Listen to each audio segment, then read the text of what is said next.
Imagine a world, thousands of years before the Wright brothers, where the skies were not empty. Modern history tells us flight began in 1903, but ancient Sanskrit texts tell a different story. They describe a time when the heavens were filled with majestic flying machines, crafts that could travel between cities, continents, and even across the stars. Are these just myths, or a forgotten chapter of an advanced human history? Today we uncover the science of the Vedic Vimanas. In the early 20th century, a manuscript was rediscovered that shook the foundations of history, the Vymanika Shastra. Attributed to Maharishi Bharadwaj, this isn't a book of stories or prayers. It is a dense, technical manual. It contains secrets of metallurgy, aerodynamics, and propulsion that seem almost impossible for its time. The text describes 32 specific secrets of operating a Vimana, including mantrika, the use of spiritual sounds, and gudha, the science of making the craft invisible to the naked eye. It even mentions alloys like somaka and morthwika, materials that modern metallurgy is still struggling to replicate.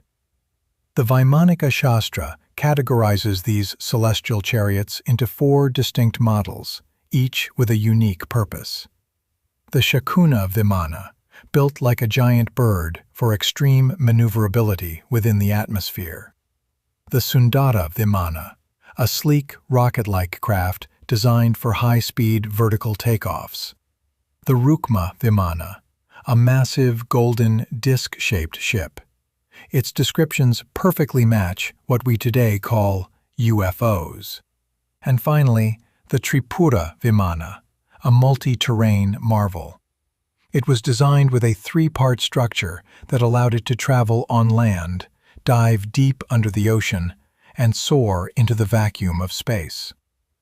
But the biggest question is, how did they fly?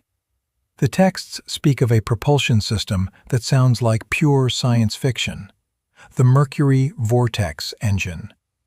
It describes a central pillar of liquid mercury that, when spun at high speeds, creates a powerful magnetic vortex capable of defying gravity.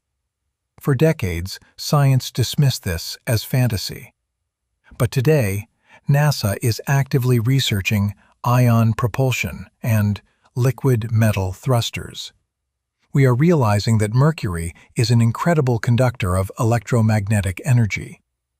Is it possible that our ancestors were masters of plasma physics? If these machines existed, where did they land? Look at the incredible stone structures of Hampi.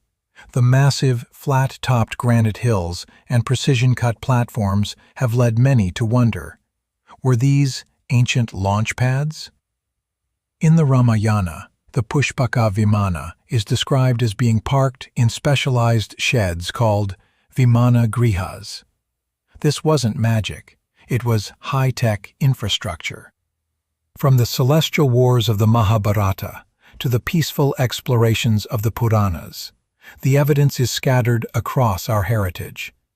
We see these shapes carved into the walls of our oldest temples, frozen in stone for eternity. The next time you look at a modern spacecraft, don't just see a triumph of the 21st century. Look closer. You might just be witnessing the rebirth of a lost, ancient power, a power that our ancestors mastered when the world was young. Subscribe to Geo-Mystic India as we continue to uncover the hidden truths of our past.